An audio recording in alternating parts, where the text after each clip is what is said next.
na yung mga maliliit na Pilipino, kailangan maglakad kayo taas noo sa buong mundo.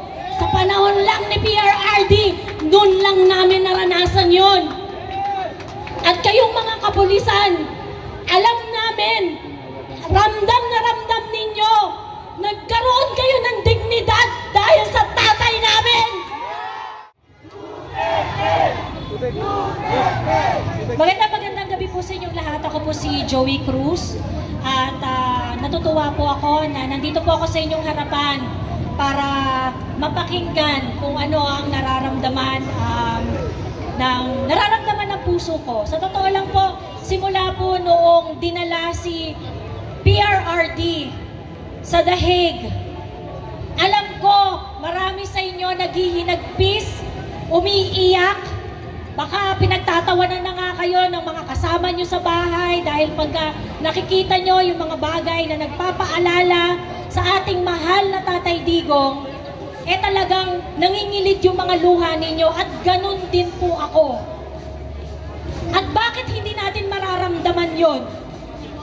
At bakit hindi tayo masasaktan sa dinadanas ng unang Pangulo na mayroong malasakit sa mga maliliit na Pilipino na kagaya nyo at kagaya ko? Si PRRD lang ang leader na nagpakita na yung mga maliliit na Pilipino importante, na yung mga maliliit na Pilipino kailangan maglakad kayo taas noo sa buong mundo. Sa panahon lang ni PRRD, noon lang namin naranasan yon. At kayong mga kapulisan, alam namin, ramdam na ramdam ninyo, nagkaroon kayo ng dignidad dahil sa tatay namin.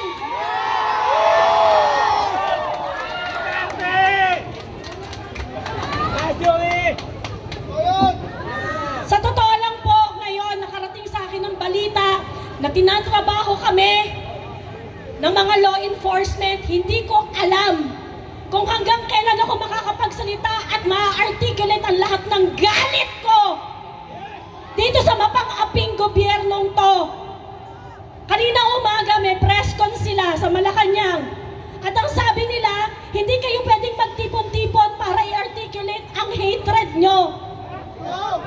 Kailan pa kayo nagkaroon ng control sa nararamdaman namin?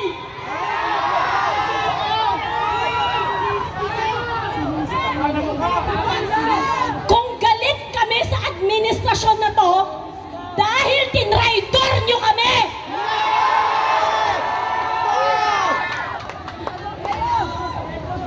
Pinagkatiwalaan namin si Bongbong Marcos kasi sinabi mo continuity. Sabi mo itutuloy mo lahat ng proyekto ni PRRD. Sinabi mo na hindi mo siya ibibigay sa ICC. Pero anong ginawa mo? Tinraidor mo kami! Tinraidor mo si PRRD! Tinraidor mo kami mga Pilipino! Bodol! Bodol! Bodol! Bodol! Kung galit kami sa inyo at kung nararamdaman namin ay hatred dito sa gobyernong to, hindi yun kasalanan namin. Ginawa nyo yun, sinaktan nyo kami, tinraidor nyo kami, dapat pinagsisilbihan nyo kami, pero ang ginagawa nyo, inaapi nyo kami ngayon. Mga Pilipino rin po kami, kaming mga Duterte supporters. It's time na makinig kayo sa amin. It's time na dapat pagsilbihan nyo kami. At sana nakikita nyo yan kung minumura namin kayo mula ulo hanggang paa dahil yun ang nararamdaman namin sa inyo. Mga magnanakaw kayo, mga putang ina nyo. Bodol! Bodol! Bodol! Bodol! Bodol! Bodol! Bodol! Bodol! Bodol! Bodol! Bodol! Bodol! Bodol! Bodol! Bodol! Bodol! Tigilan nyo na yung pulburon! Para makapag-isip kayo ng tama, para maintindihan nyo kami, para gawin ninyo ang sinasabi namin. na dapat niyong pananagutan sa aming lahat. Huwag niyo nang itago yung mga kaplastikan ninyo, yung mga sinasabi ninyo na pagsunod ninyo sa batas, wala nang batas-batas. Kung anong trip nyo, yun ang nangyayari. Yung sinasabi ninyo na sinunod nyo ang batas sa pag-aresto kay PRRD, hindi po kami tanga. Alam po namin ang mga karapatan namin bilang Pilipino. Alam namin kung ano ang karapatan ni PRRD. Hindi siya dapat pinadala sa Hague. Hindi siya dapat pinadala sa ICC. Dahil yung mga pinagtrabahuhan ng mga ninuno nating mga Pilipino, yung pinaglaban natin para magkaroon ng batas dito sa bansang to, na dapat nire-respeto ninyo, sa ginawa nyo kay PRRD dahil galit lang kayo sa kanya dahil sa politika, kinalimutan nyo yon. At hindi kayo mapapatawad ng sambayan ng Pilipino dahil sa hindi nyo pagrespeto sa pundasyon ng bansang ito, ang ating konstitusyon.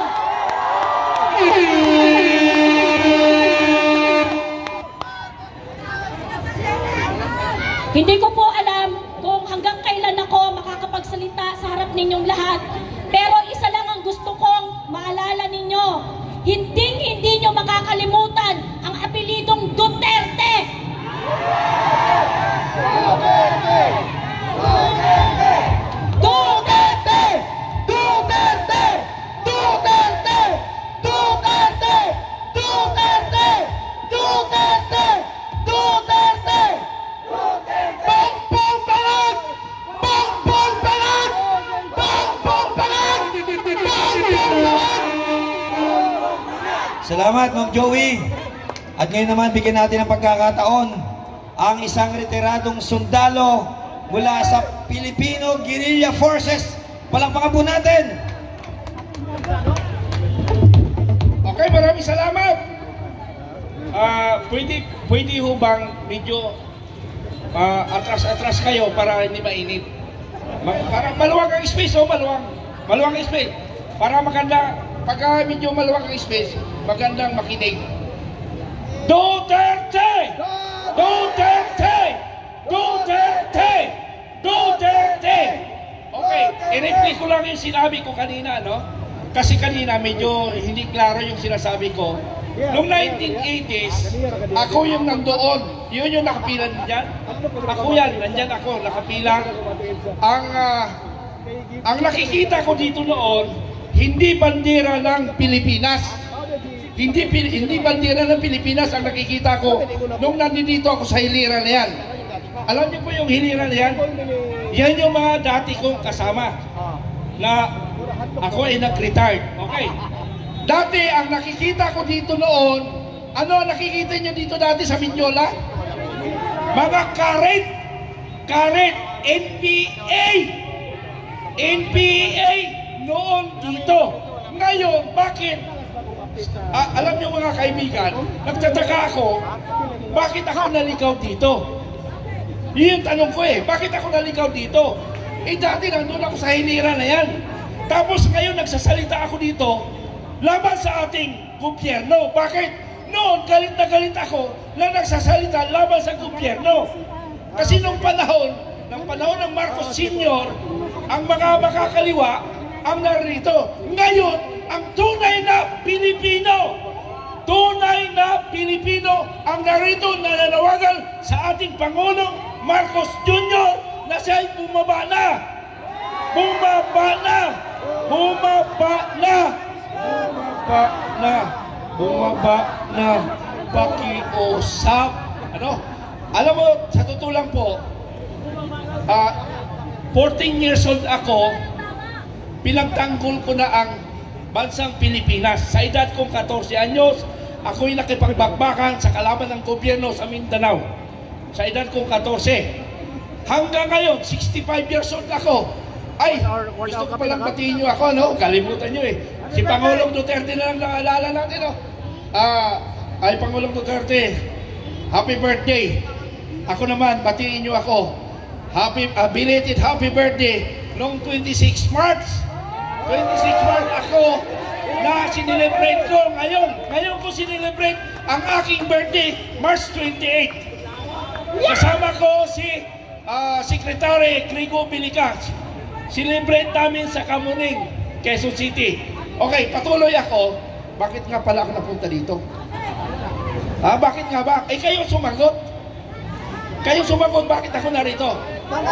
Alam nyo, sa totoo lang kagabi, nung isang araw pa, hindi ko alam na makakarating ako sa liwasang Mindiola, na matagal ko narinig ito 1980s. Wala ko sa pangarap ko na magtayo dito para magsalita sa gobyerno ng gobyernong ito. Naligaw ako, alam nyo po, para sa totoo lang, para alam ng Philippine National Police at ng aking mga kabarong sundalo sa Scout Ranger, may Scout Ranger pa dyan, taas ang kamay. Ay, kamusta pala kayo? Sabi ni Captain General Supremo Dado. Ako po ang pangalawa niyang pinuno, So, ang pakay ko, pumunta ng Liwasang Bonifacio. Yun yung pakay ko, Liwasang Bonifacio. Nung pa-approaching ako sa Quiapo, may nagsabi, hindi daw pwede pumunta sa Liwasang Bonifacio. Bakit? Ang nauna doon, mga NPA, mga makabayan, inunahan tayo. Mga NPA, may NPA ba doon? Wala. Ang NPA, masabi natin NPA pag may armas. Pag walang armas, hindi yung NPA, kaya New People's Army. Pag may army tinatawag, may armas. So nandoon lang makabayan, mga kaliwa, mga komunista. Sino nagpahuli kay Pangulong Duterte na dinala sa Nederland? Sino ang utak? Sino ang utak? Sino? Ang komunista ang utak. Diniktahan si Tambaloslos na dala si Marcos. Saan nagtagal si Juma Sison? Saan nagtagal si Juma Sison nung hinahanap ng kasundaluhan? Netherlands! Ay magaling mag-dialogue si Juma Sison. So lahat ng naiwan niya doon, sabi ni Juma Sison, bago ako mamatay or mamatay man ako, pangako nyo na si Pangulong Duterte dalhin nyo sa Netherlands. Sino nagdalas sa Netherlands? Ang NPA, komunista ang may gawa na inutusan niya si Marcos. Marcos, bumaba ka na! Marcos, bumaba ka na! Pero pakiusap ko lang may pakiusap lang pala ako. Sana hindi magmumula sa atin ang gulo. We want peace rally. We want prayer rally. Walang magmumula sa atin ang gulo. Mga kabaro ko dati, hindi magmumula sa amin ang gulo. Kasi ang amin ay katahimikan at kapayapaan sa bansang Pilipinas. Okay, hindi manggugulo. Gobyerno, yung intelligence ninyo ang mananagot. Kung may mangyaring gulo sa amin dito, dapat kami ang bantayan ninyo. Kasi kami ang gobyerno. Dapat bantayan nyo kami, intelligence. Pag may nangyaring gulo dito, kayo ang mananagot. Dahil kami ang pakay namin, ang layunin namin, katahimikan. At layunin namin, maging kaibigan namin ang dating kong kabaro. Okay ba, Philippine National Police? Huwag kayong tumas ang kamay, delikado. Huwag kayong tumas. Alam ko ang nasa isip ninyo. Nababasa ko kayo. Kasi galing rin ako dyan. Okay, patuloy tayo. Pero pwede ba? Walang gulong mangyayari. Ano po? Pwede? Pwede! Pwede hanggang linggo tayo dito? Pwede! Pwede! Pwede! O buong mundo! Mag-ako tayo. Anong tawag dito? Buong mundo, mag-celebrate tayo na tayo ay nagkakaisa sa selebrasyon ng ating dating Pangulo Rodrigo Roa Duterte. Pwede? Pwede? Pwede sa Lunes? Bakit? Baka salita lang tayo. May mga trabaho tayo May mga trabaho tayo Papayagan pa ba natin sa Lunes siya pa din ang presidente? Mananatili ba tayo rito? Sabi nyo yan Hindi galing sa akin yan. So, ibig sabihin, alam nyo sa totoo lang, ang lahat ng restaurant dito ay McDonald's. Sabi nyo, ituloy nyo hanggang Martes para kumita kami. O may nakausap ko nyo, sir, sana magtagal kayo para kumita kami. So, may kagagawan dito, pag umabot tayo ng Miyerkules, McDonald's ang may kasalanan yan. Hindi tayo. Pero hiling ko lang ha, peaceful. Peaceful tayo. Ang atin lang pagkakaisa para sa ating bayang Pilipinas na ating minahal, na hindi minahal ng ating Pangulong Marcos. Ano? Okay, another background. Another background. Noong campaign period, para alam niyo ha, noong campaign period, nagbuo ako ng isang organisasyon. Ano yung organisasyon? Bigyan po natin ng pagpupugay at palakpak ang mga kasamahan nating riders. Nagsisitatingan! Duterte! Duterte! Duterte! Duterte! Ayan na! Nagdatingan na! Ayan na! Ayan na! Ayan na! Tatatagtagan na! Ayan na! Nagdatingan na! Hello! Hello! Palakpakan natin! Andyan na! Astropang mga batang Maynila! Isigaw! Okay, nagdatingan na. Okay. Asan nga pala ako? Nasaan na ba ako? Ha? Dito ba ako? Nasaan na ako, ha? Ay, hindi ako nawala. Nawala eh. Dumami lang ang taon, ha? Nasa Mindiola pala ako. Akala ko nasaan ako, ano?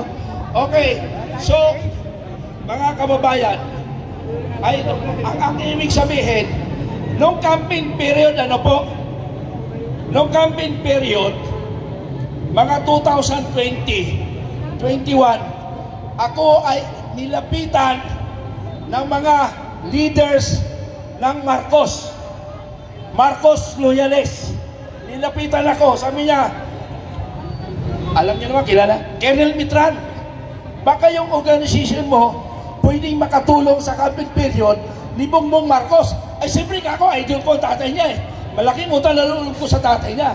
Okay, mayroon akong 6 million, more or less, Vanguard of Democracy, isinuporta ko sa kampanya at saka eleksyon ni Pangulong Marcos.